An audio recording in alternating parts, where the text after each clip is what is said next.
Hello everyone, how are you doing? My name is Wajahat Karim and I'm live from Karachi, Pakistan. It's around 1 a.m. in the morning at this time, and I was very excited to be coming to US first time in San Francisco, but my visa is not processed, so that's why I'm doing this talk again on the screen. I'm so bored of that right now, actually. For the past 2 years, I've been doing this online thing. It's not working. Um, so today I'm going to talk about Flipper. I think that some of you may have actually used Flipper, and if not, then this is going to be very interesting session because you are going to know a lot of interesting and amazing features in Flipper, which Android Studio somehow either lacks or if there are, then they are not that very optimal. So, so I'm currently working in a tender as a senior Android engineer. I work at Nebula app. So if you are using that, thank you for using Nebula. We really appreciate it. I'm a Google developer expert in Android, and I'm the only one in Pakistan at this time. And I'm pretty much active on Twitter, so you can follow me there. Uh, so Abraham Lincoln actually said one fantastic thing about that. Give me 6 hours to chop down a tree, and I'll spend the first four sharpening the axe. So we developers are sort of match in that context. Like we developers have variety of different tools to do our job and create amazing applications and when it comes to productivity, we often rely on those tools, on a regular basis. We spend like 7, 8 hours a day on these tools. So if these tools are not up to that par, or if these tools are not very effective and optimal, and if these tools actually create resistance instead of helping us in improving productivity, then we are at a very much loss.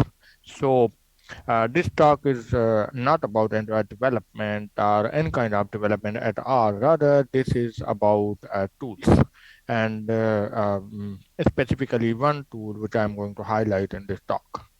So if we see at history of Android debugging tools, then we have the bunch of variety of lot of tools. Like when Android started with Eclipse, we did have this DDMS, and then we had this Android Studio plugin, and we had this very horrible kind of emulator at that point. And then over the time, it started getting improved. So emulator problem was. Focused by Genymotion, and then they created this fantastic emulator, which was lifesaver.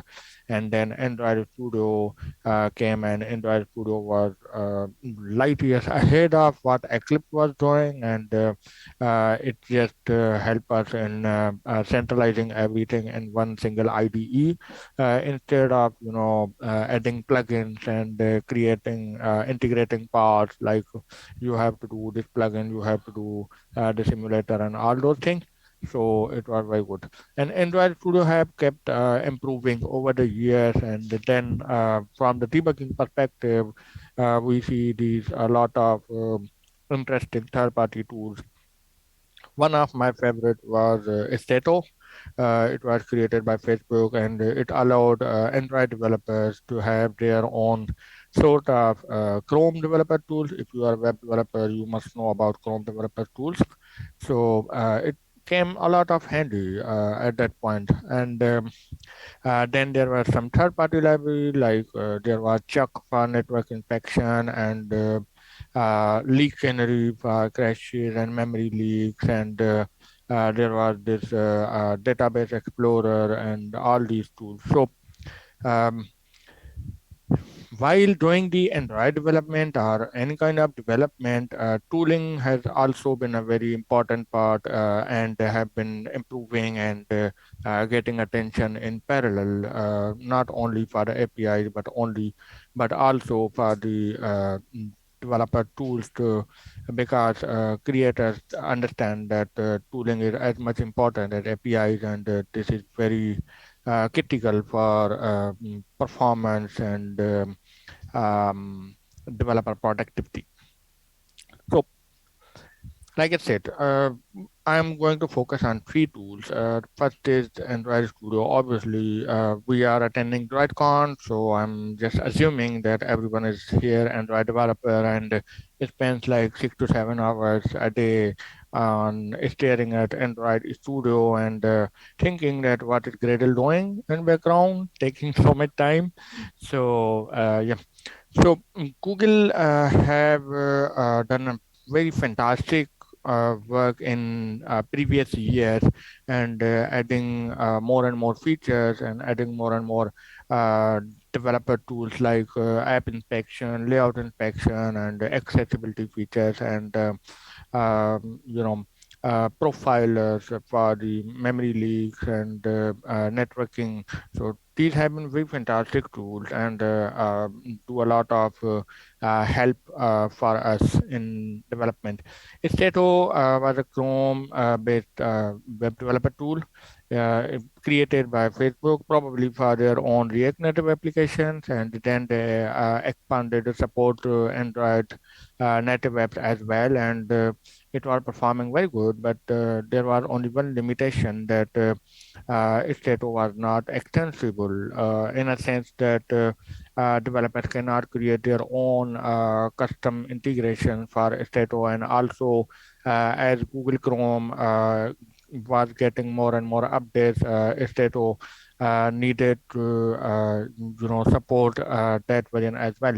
So I'm not sure that the latest version supports Stato, because last time I checked it was not supporting. So I had to install older version of Google Chrome to work on Stato. So Filper is extensible version of Stato created by Facebook again, and it also comes with support of iOS, which is very surprising for me. And Flipper brings a lot of interesting features which Stato does not support, and also it creates this whole ecosystem of plugin creation where third-party developers can create their own, plugins for that.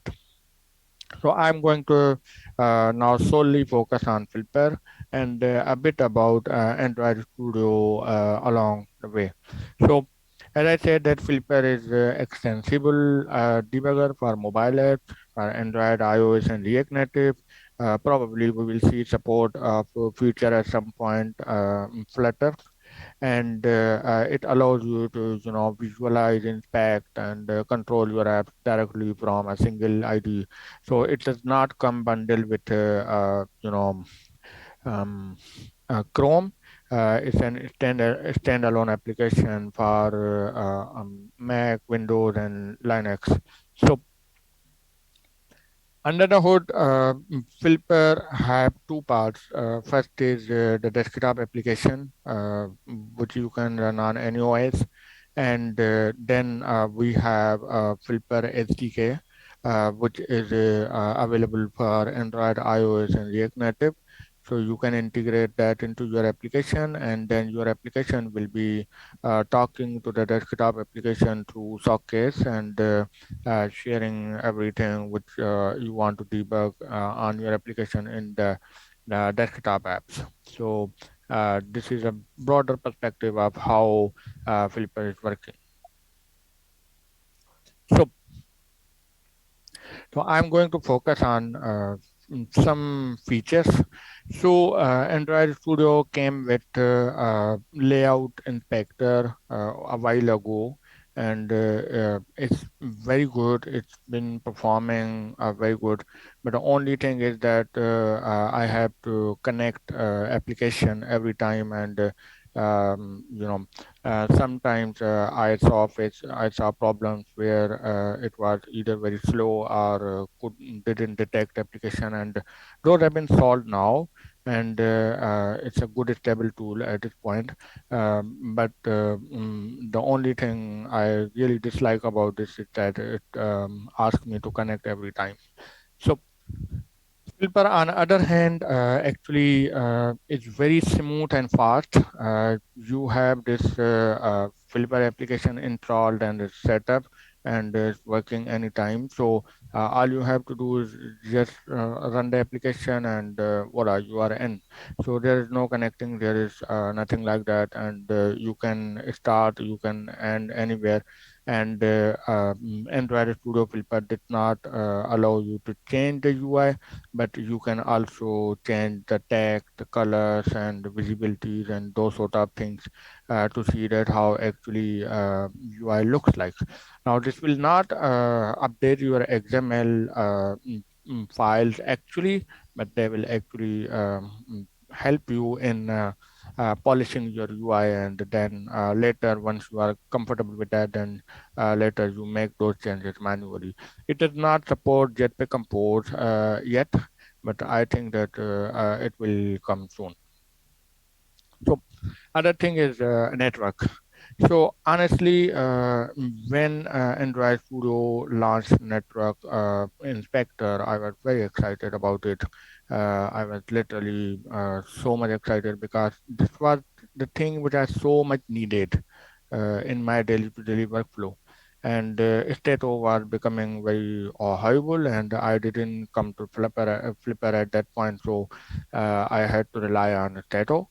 But when Android Studio Network came, when I saw, I'm a bit confused that what is the thought process behind this whole um, mm, graphs. Like you have all these network latency graph, and then you have to select and see that whether the call you are interested in has happened or not. So this is a bit of difficult to use. And when Flipper and network integration came, then it's very easy. It just brings you a list of all the APIs which are being called live runtime.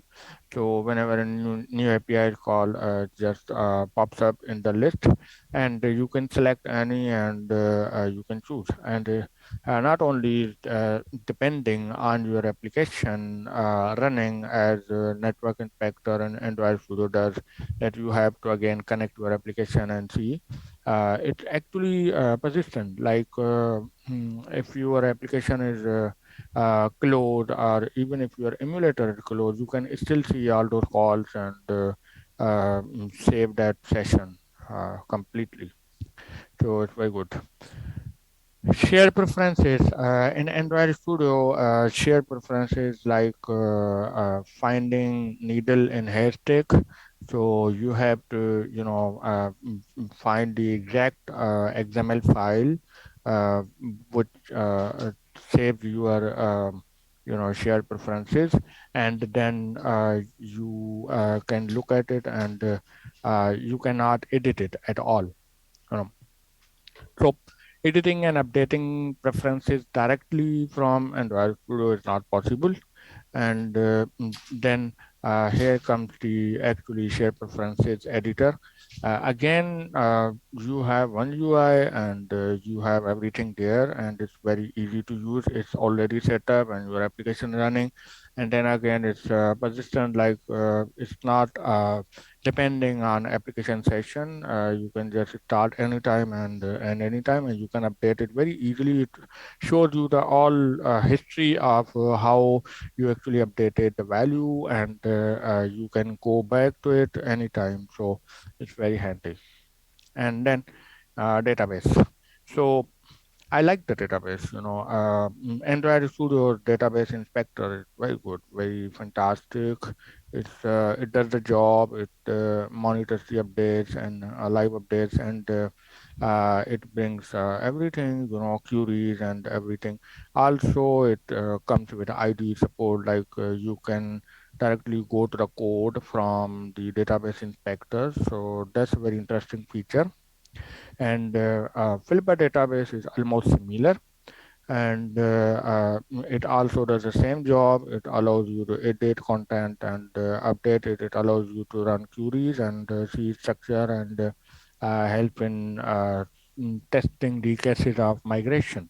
So yeah, that's good.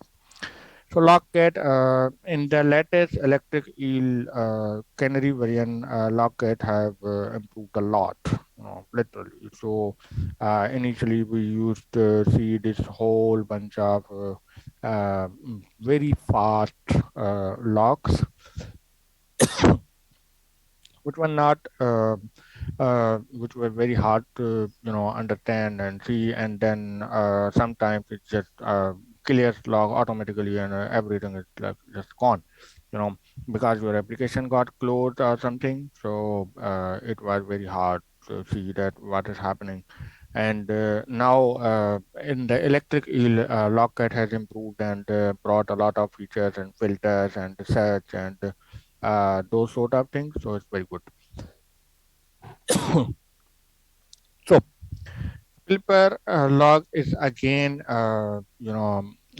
consistent and persistive. It saves all the logs, and you can search it, you can filter it, and it does not disappear actually.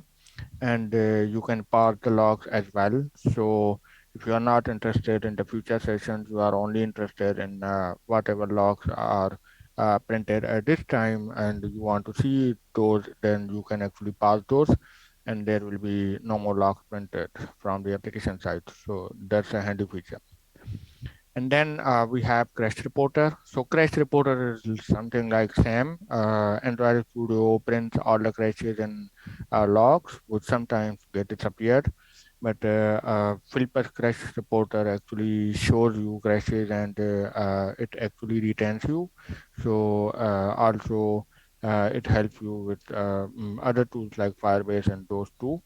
So navigation. This is very interesting. So if your application have deep links and you want to test it, then you can directly test those from Filper.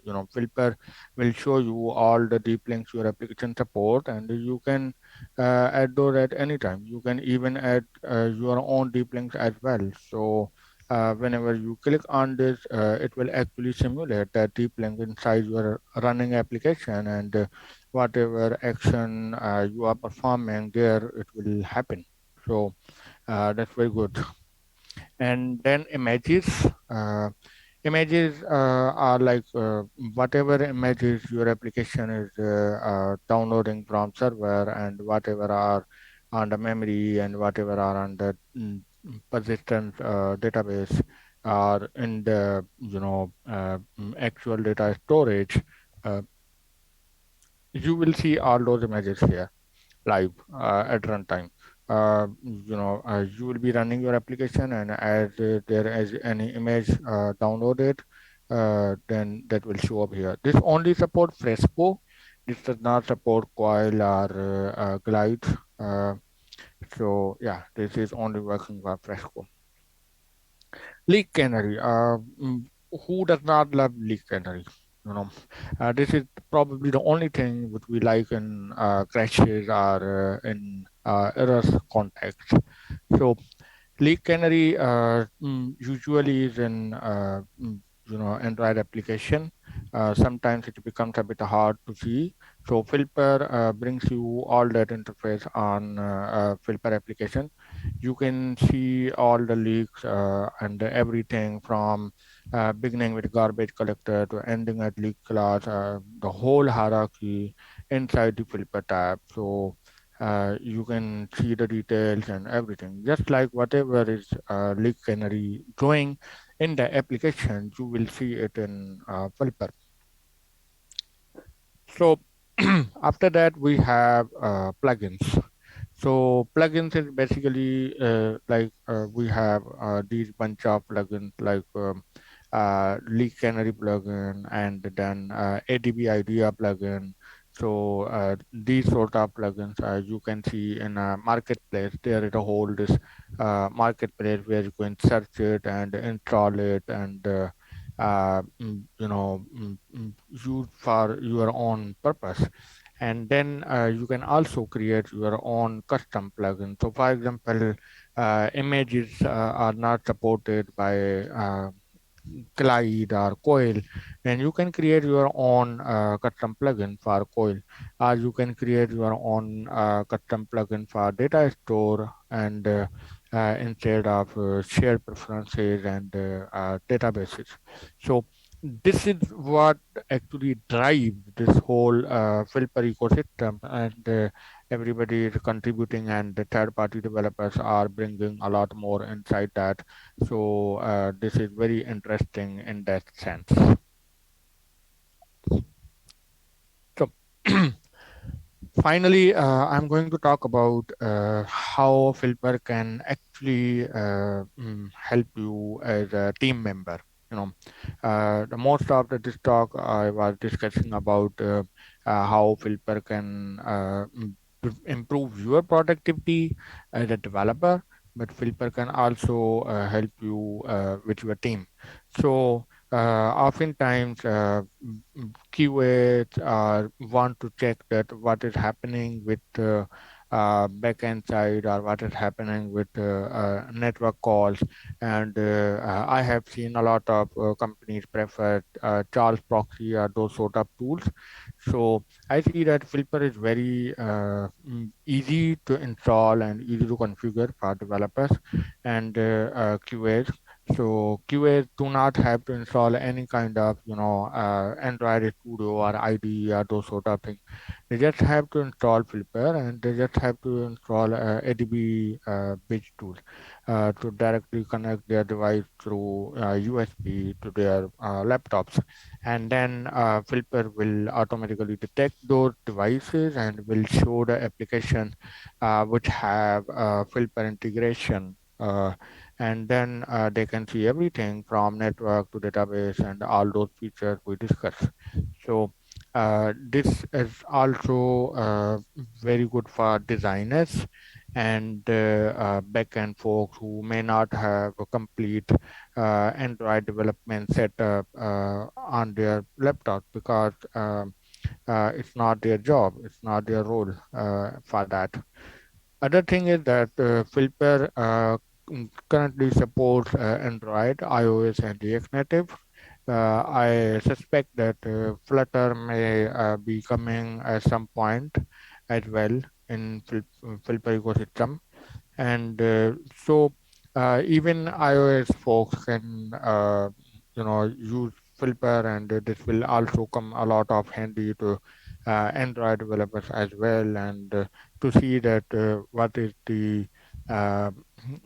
the consistency issue they are having with Android or iOS. Oftentimes we see that sometimes Android does things differently, iOS does things differently, and then we are in sort of comparison match that what is I was doing, and we want to match everything, every logic, and on the client side. So iOS support can also help Android developers in that sense too.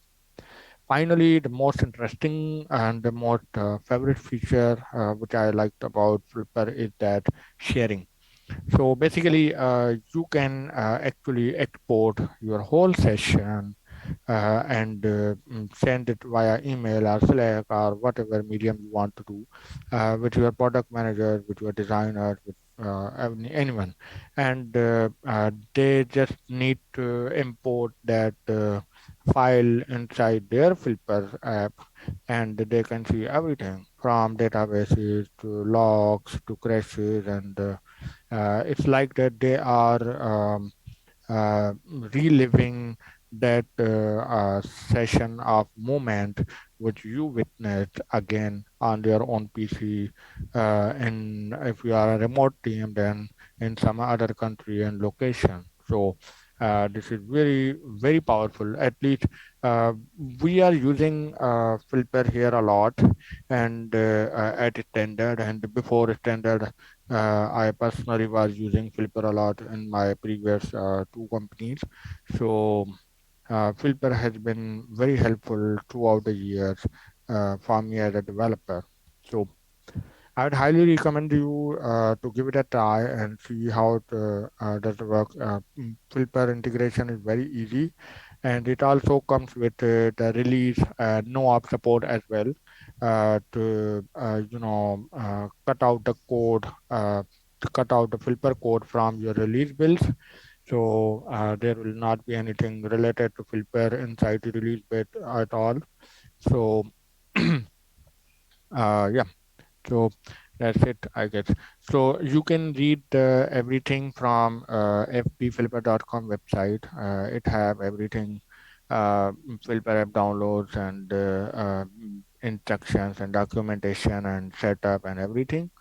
And thank you. Do you have any questions? Please ask.